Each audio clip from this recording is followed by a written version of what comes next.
कई कई लोग कहते हैं कि नेपाल में कम्युनिस्ट सरकार आया है, इसलिए चाइना के साथ मिलके वो इंडिया के साथ षड्यंत्र करना चाहता है, इंडिया के साथ दुश्मनी का माहौल तैयार कर रहा है। अच्छा, ये 2-3 साल पहले जो 6 महीने के लिए बॉर्डर में ब्लॉक कर दिया था, वो भी चाइना ने किया था? चाइना ने नहीं किया था ना, ये आप लोगों ने बंद किया था। हमारे आंतरिक मामले में आप लोगों ने हस्तक्षेप किया था। उसके बाद जाके कम्युनिस्ट नेता आप लोगों के खिलाफ उतरे और हीरो बन गए, आज आके प्रधानमंत्री बने हुए हैं।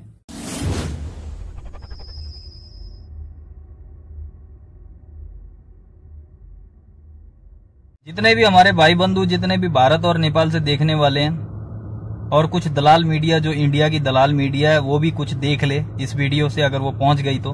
मैं इसलिए हिंदी में वीडियो बना रहा हूं क्योंकि कुछ इंडियन जो लोग हैं वो समझ जाएं इस बात को। नेपाल और भारत में बहुत खटास पैदा हो रही है, बहुत ज्यादा दुश्मनी का एक माहौल तैयार हो रहा है। काठमांडू और नेपाल अधिराज्य में जितना भी इंडिया के खिलाफ और गो बैक इंडिया के नारे लग रहे हैं, ये क्यों लग रहे हैं आप लोगों को पता है? थोड़ा सा कुछ साल हो गया, तकरीबन 15-20 साल से ये माहौल शुरू हुआ है कि भारत बार बार नेपाल की भूमि को अतिक्रमण कर रहा है।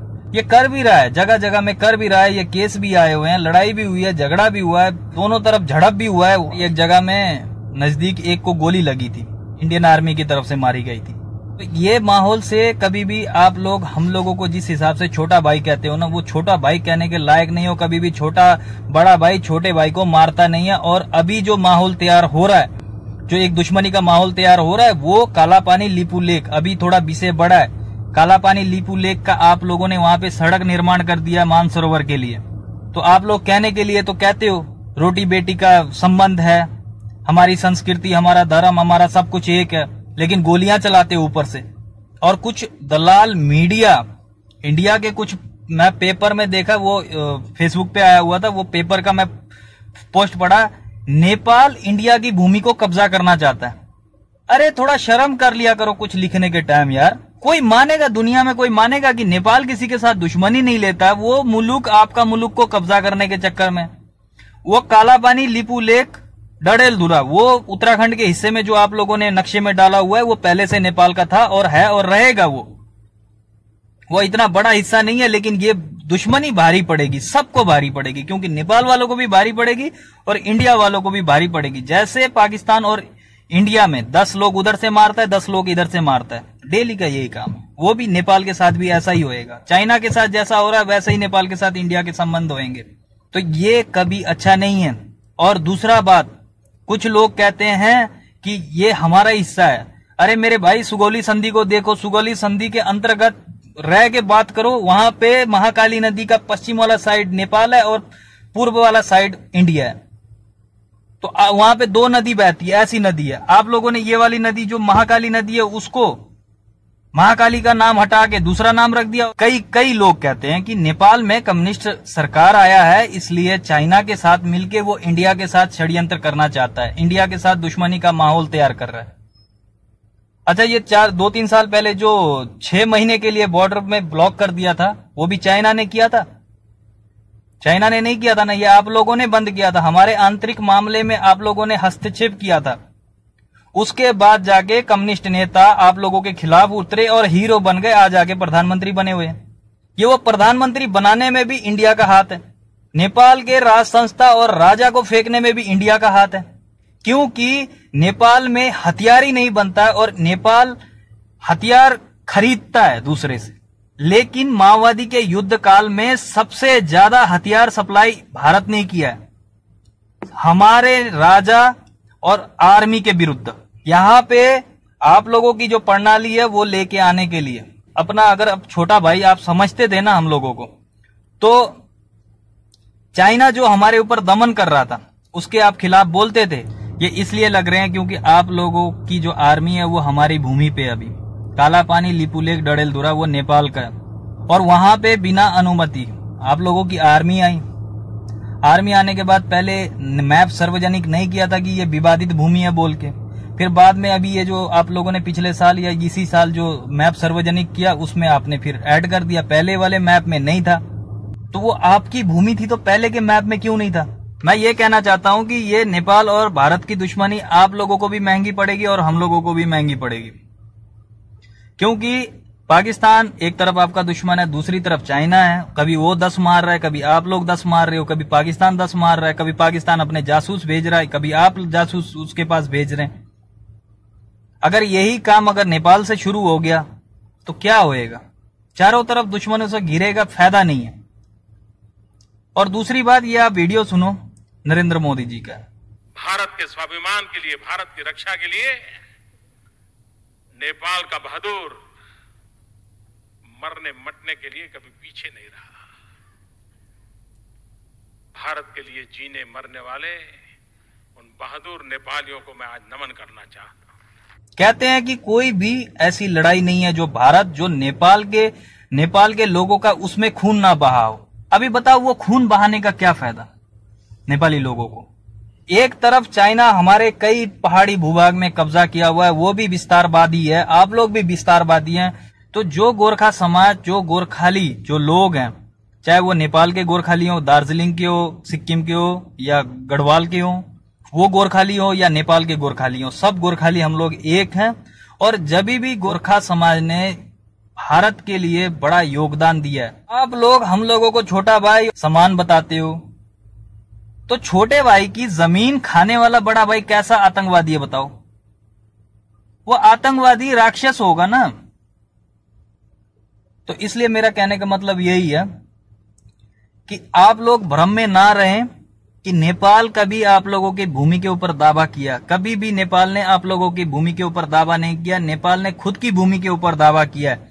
और ये छोटी सी भूमि के लिए आप लोग नेपाल के साथ कोई दुश्मनी का माहौल ऐसा तैयार नहीं करो। आप लोग कहते हो कई, मैंने ज्यादातर ये आज तक की न्यूज हो गई, दूसरे हो गए, ये लोग अफवाह फैला रहे हैं कि हमारे पास जो दस्तावेज थे वो गुम हो गए, नेपाल ने गुम कर दिया। क्यों गुम करेगा भाई? हम गैर जिम्मेवार हैं?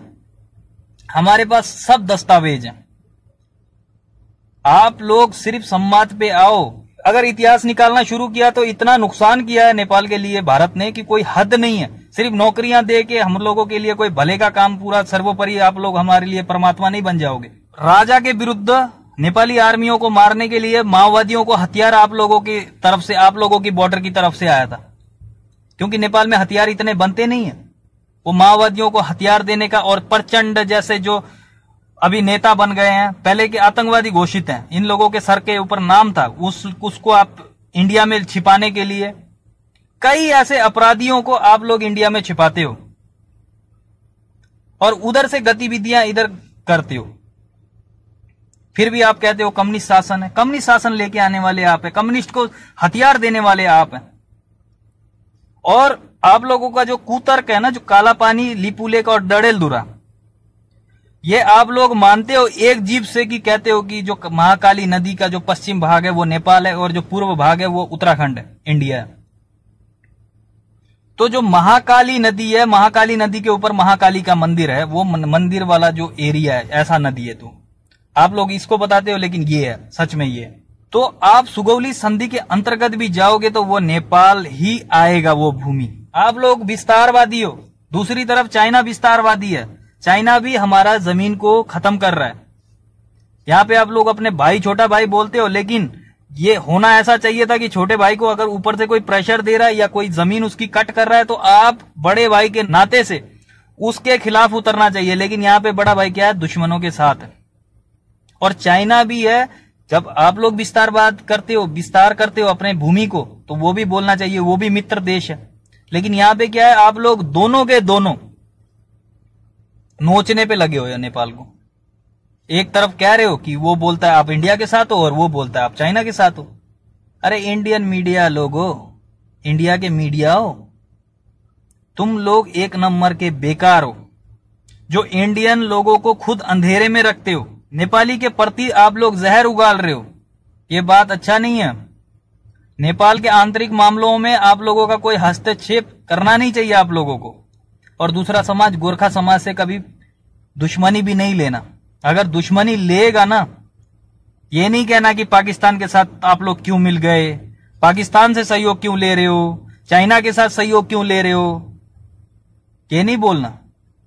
और हमारा 1000 किलोमीटर का दायरा है, वहां पे विवाद शुरू हो गया तो विवाद ही विवाद है। हम लोग ये विवाद में ना पड़े, क्योंकि ये दोनों के लिए बेफायदा है, फायदा नहीं है। कई मीडिया जो कहते हैं कि नेपाल भी अब दुश्मन का माहौल इसलिए बन रहा है क्योंकि कम्युनिस्ट इधर है और चाइना कम्युनिस्ट को चला रहा है, ऐसा बात नहीं है। अगर एक नेपाल जैसा छोटा मुल्क जिसके पास हथियार नहीं है, इंडिया के साथ लड़ने की मिसाइली ताकत नहीं है, लेकिन फिर भी खिलाफ उतरा हुआ है, तो वो उस चीज को समझो कि ये इसको दबाया गया है, इसके साथ अन्याय हुआ है, इसलिए ही आवाज उठा रहा, नहीं तो इतनी हिम्मत आती नहीं थी।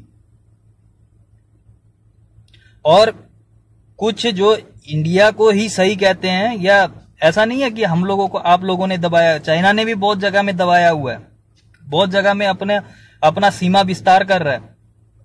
यहां पे क्या होना चाहिए था कि चाइना जिधर से चाइना विस्तार कर रहा है उस चीज को नेपाल, चलो छोटा ही भाई मानते हो आप लोग कि इस चीज को आप लोग विस्तार नहीं करो, ऐसे छोटे मुल्क के ऊपर आप हस्तक्षेप नहीं करो।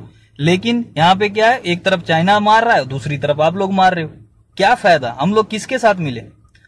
और मैं यही कह रहा हूं कि नेपाल के साथ दुश्मनी बहुत महंगी पड़ेगी, क्योंकि चारों तरफ से अगर दुश्मन लग गए ना, जितना भी शक्तिशाली मुल्क हो वो गिर ही जाता है।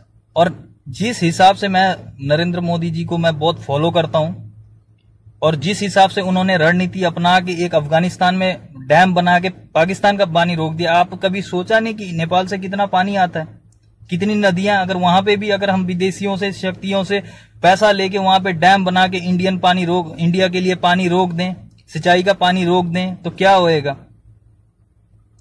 इसलिए मैं कह रहा हूं कि नेपाल और भारत के संबंध तभी अच्छे हो सकते हैं जब ये सीमा विवाद खत्म हो, और इस सीमा विवाद को खत्म करने के लिए आप लोगों को आगे आना पड़ेगा। क्योंकि हमारी जो नेपाल सरकार है वो तो चलो आप लोगों के साथ मिली हुई होगी, लेकिन हम नेपाली कभी भी किसी के साथ मिले नहीं है। जहां पे राष्ट्र की बात आएगी, हम लोगों को गिरफ्तार भी किया गया नेपाल काठमांडू में, हम लोगों ने प्रदर्शन भी किया, हम लोगों को गिरफ्तार भी किया, लेकिन हम लोग रुकेंगे नहीं।